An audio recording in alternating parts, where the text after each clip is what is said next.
السلام علیکم پیارے دوستو۔ اللہ کی یاد اور شیطان کی چال۔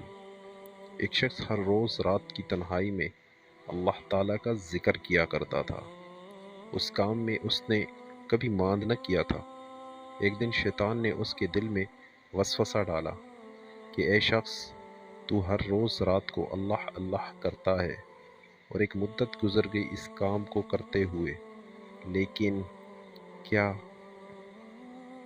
ایک بار بھی اللہ تعالیٰ کی بارگاہ سے جواب میں لبیک ہوئی؟ تو کس عاجزی اور انکساری سے اللہ کا ذکر میں لگا رہتا ہے، تو بارگاہ الہی سے تجھے ایک جواب تک نہیں آیا۔ اس شخص کے دل میں اس خیال کا آنا تھا کہ وہ پریشان ہو گیا اور خستہ خاطر ہو کر لیٹ گیا۔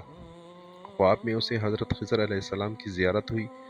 آپ نے اس سے پوچھا کہ کیا ہوا، اللہ کی یاد سے رک کیوں گیا؟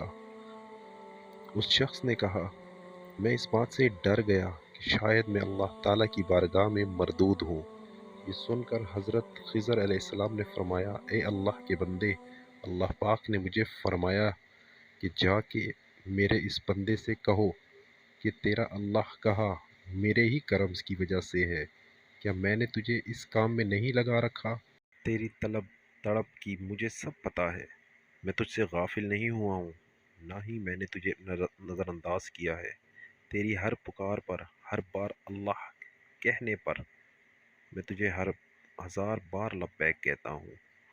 تجھے یہ طلب میں نے ہی دی ہے، اور میں نے ہی تجھے اس کام میں لگایا ہے، اور اصل میں تجھ سے زیادہ مجھے ہی تیرا اشتیاق و شوق ہے۔ اس شخص نے یہ خواب دیکھا تو ہڑبڑا کر اٹھ بیٹھا اور فوراً صدقے دل سے توبہ کی، اور پھر دوبارہ اللہ تعالیٰ کے ذکر میں مشغول ہو گیا۔